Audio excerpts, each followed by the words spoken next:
Taking on the Nuggets in Denver, and this one was ugly early. Second quarter, Nuggets have a 7-point lead, and look at Jamal Murray.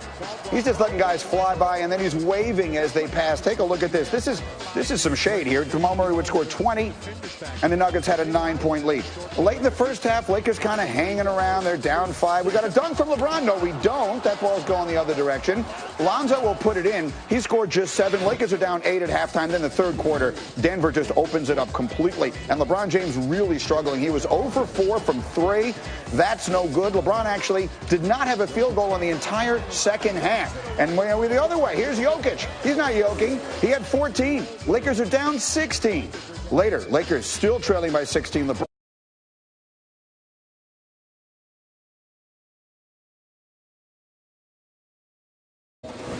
Fourth quarter, Lakers down 18 points now. Kind of playing it out. LeBron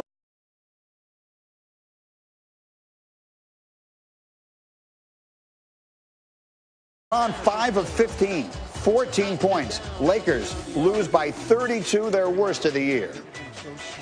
We still couldn't make shots, so we stayed in as much as we could, stop the dam from running over. But at one point it just broke open for us. We couldn't make enough shots, and this team is very dangerous at home.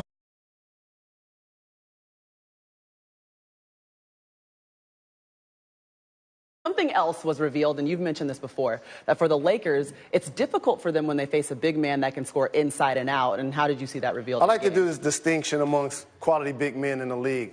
Skilled big men that can dribble, pass, and shoot versus will big men who set screens, catch lobs, and block shots. The latter category is players like Steven Adams, DeAndre Jordan, Tyson Chandler, and JaVale McGee. And when you talk about ultimate skill, Jokic falls into that category. A guy, when you look down at the Nuggets play, he's going to lead them on a lot of nights in assists. And when you can step away from the basket and make shots like this, all of a sudden JaVale McGee is less effective on the other end because he can clog up the paint. Right. So every time you see LeBron James drive, and notice, Jokic is just standing right there because Tyson Chandler and JaVale McGee, offense isn't their forte. Right. So that's something to watch for as their season progresses. Yeah, and it seemed like when they added Tyson Chandler, he's averaging like 8 rebounds. They won 3 straight. Like, that was going to be the ad that helped them in the big man department, but it still has failed against the Nuggets. It helps them defensively. It helps bring them toughness, and it helps keeping LeBron from playing the 5 position. But it still is a team that has a lot of upside. But unless you're the Golden State Warriors, all teams have flaws, the Lakers included. Okay, let's talk about LeBron and his usage and what's expected of him. Because there was no number 2 stepping up in the absence of LeBron not being able to score the way we're used to seeing him score. So, is it going to be too much stress on him when it comes down to games that they have to see him perform? I'm going to make it easier for everyone. The top teams in the Western Conference have a couple of all-stars. The Golden State Warriors have 5. Okay? The Los Angeles Lakers have an MVP candidate in LeBron James. But the question still remains, who's their second-best player? Question. So do you have an answer? Kyle Kuzma. Okay. I think he's their second-best player. But the problem is, he wasn't the guy they took in the lottery. That was Ingram.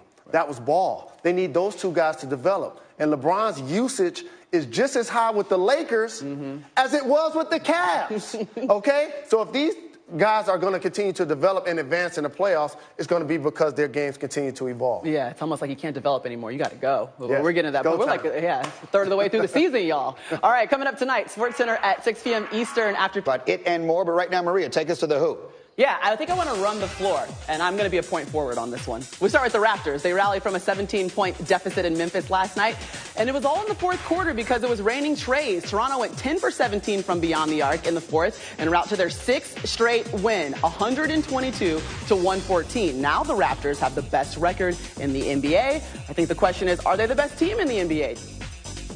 They're definitely the best team in the Eastern Conference. The Golden State Warriors are the best team in the NBA. Okay, that makes sense. Another double-double for the rookie Trae Young, though. He finished with 17 points and 10 assists in the Hawks' 115 and 113 win over the Heat. It was the 7th double-digit assist game for Trae Young, and we knew he could shoot. He did lead the nation in assists as well when he was in college. There you go. Are we surprised that it's actually translating into the pro game? I'm not surprised, especially when no one in this room could name 2 other Atlanta Hawks, and he got 10 assists. Okay. That's really impressive. That's good. He's having an amazing rookie year. This class has been stout so far this year. The Hawks, they've won 2 straight. They were 1-14 in the previous 15 games. Shout out to Atlanta. Peace up, A-Town down. We're hanging in there. Okay, don't forget about us. What about Devin Booker? He had 20 points in a loss to the Pacers last night, but he made headlines before the game telling Yahoo, I'd like to build a super team. I'd like the super team to come to me. Jalen, you played in Phoenix. Can they build a super team there? I'm not mad at this attitude. If you look around the league, Russell Westbrook, Anthony Davis, Dame Lillard are each all-star level players that chose to sign with their team that drafted them. And they've done pretty well. So once you draft 8 #1 overall to go with Booker and some other young pieces, I like his attitude and I love his productivity. Yeah, he's just trying to make something positive happen. They are 4-16 right now, are the Suns, tied for the worst 20-game start in franchise history.